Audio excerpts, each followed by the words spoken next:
نشخط، نقل نویسی، عبارت فہمی، رحلات نگاری اور ڈائری نویسی پر بھی یہاں خصوصی توجہ کی جاتی ہے، کیونکہ ادبیت کی ابتدا یہیں سے ہوتی ہے۔ رواں برس کا ایک بہترین اور طویل سفرنامہ بھوپال ہے۔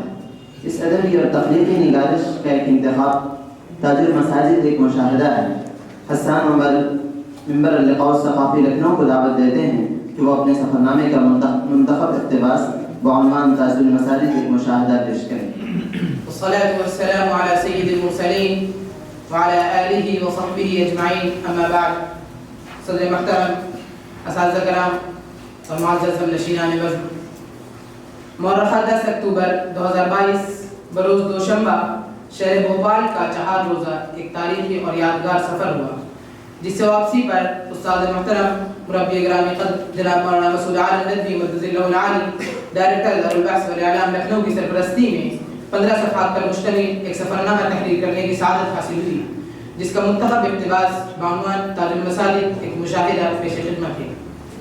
مسجدیں تو بہت دیکھیں پر تجھ سی نہیں، واقعی تو تاج المساجد ہے۔ متعدد خارجی دروازے، مختلف راستے اور جدا جدا مسجد کے داخلی دروازے، کیا ہی عالیشان منارے اور گنبد، 5 حوض اس طور پر کہ ایک مرکزی ہے تو 4 فروعی، مستورات کے لیے اوپر کا حصہ الگ، کیا ہی وسعت و کشادگی اور کیا ہی خوبصورتی اور عنائی۔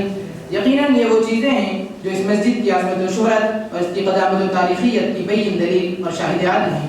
قریب سے دیکھیے کہ گویا دہلی کی جامع مسجد یاد آنے لگے اور ذہن و دماغ بار بار یہی کہیں کہ یقیناً دونوں مسجدیں یکساں ہیں اور ان میں کوئی فرق نہیں۔ یہ تاریخی مسجد اپنے مسجد ہونے کے ساتھ ساتھ ایک دارالعلوم کا بھی احاطہ کرتی ہے، جس کا نام دارالعلوم تاج المساجد ہے، اور جو دارالعلوم ندوۃ العلماء کی اول و اکبر شاخ کہلاتی ہے۔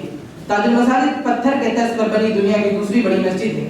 اس کی جمالیات اور اس میں کی جانے والی دقیق صنعت و کاریگری پر ایک نظر ڈالیں تو آنکھیں خیرہ ہو جائیں اور اس کی عظمت تسلیم کرنے کے سوا کوئی چارہ نہ رہے۔ بڑا سا دالان اور اس دالان میں نہایت صاف و شفاف حوض، جگہ جگہ سنگ مرمر کی تختیاں اور ہر تختی پر کوئی نہ کوئی تاریخ یا کسی نہ کسی اہم شخصیت کا نام ضرور دیکھنے میں آئے گا۔ تاج المساجد حقیقی معنوں میں انتہائی بے پایہ خوبصورتی اور نقاشی کا لازوال مظہر ہے۔ یہ مسجد دارالعلوم بھی ہے تو درسگاہ بھی، دارالاقامہ بھی ہے تو دفاتر کا مجموعہ بھی، مہمان خانہ بھی اور زیارت گاہ بھی ہے۔ مسجد کے شمالی دروازے پر بعض سنگ مرمر کی تختیاں لگی ہوئی ہیں جو مسجد کی بنیادی، تکمیلی اور افتتاحی تاریخوں سے مزین ہیں۔ اسی مسجد کے شمالی جانب موتیا تالاب واقع ہے، جس کے بارے میں مشائخ بھوپال کا کہنا ہے کہ تاج المساجد کی بقیہ تعمیر کے تکمیل تک اگر بیگم شاہجہاں صاحبہ باحیات ہوتی تو یہ تالاب مسجد کا حوض بنا دیا جاتا، لیکن اس سے قبل ہی وہ اپنے رب حقیقی سے جا ملی، انا للہ و انا الیہ راجعون۔ اس مسجد کی عظمت و رفعت کا اندازہ اس بات سے لگایا جا سکتا ہے کہ جمعے کے دن ایک جمع غفیر ہوتا ہے، دور دراز سے لوگ یہاں نماز پڑھنے آتے ہیں۔ یہ منظر بہت ہی دلکش ہوتا ہے، جوک در جوک باوضو قافلے، خوشبو میں بسا ہوا وجود، ایک دوسرے کا خیال کرتے ہوئے دھیرے دھیرے آگے کو رواں دواں، زباں پر تکبیر و تحلیل کا ترانہ اور تسبیحات کا نغمہ، اسلامی تہذیب کا روح پرور جلوہ دیکھتے اور شکر ادا کرتے جائیے۔ محفل نکاح کا تو کیا کہنا، اس کا انداز ہی یہاں منفرد ہے۔ جمعے کے دن تو یہ منظر ہوتا ہے کہ 20 نکاح ہو رہے ہوتے ہیں، اور ہوتا یہ ہے کہ نکاح پڑھانے والے قاضیوں کی بھی کمی ہو جاتی ہے اور لوگ انتظار کر رہے ہوتے ہیں۔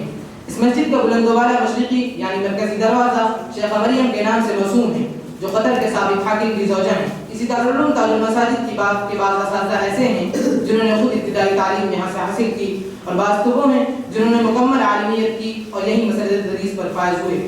واضح رہے کہ دارالعلوم تاج المساجد کے تعلیمی درجات کا سلسلہ عالیہ رابعہ تک ہے۔ اس مسجد کی بنیاد سنہ 1871 میں رکھی گئی تھی۔ 1971 عیسوی تک دالان کے آدھے حصے مشرقی اور بلند و بالا مناروں کی تکمیل نہیں ہوئی تھی اور منارے مسجد کے اصل تک ہی محدود تھے، لیکن پھر اس کی تکمیل کا کام شروع ہوا اور الحمدللہ آج ہم اس مسجد کو اتنا حسین و دلفریب اور پرشکوہ دیکھ رہے ہیں، اور بے ساختہ یہ اب زبان پر ہے، فی بیوت اذن اللہ ان ترفع ویذکر فیہا اسمہ یسبح له فیہا بالغدو والآصال، وآخر دعوانا الحمدللہ رب العالمین۔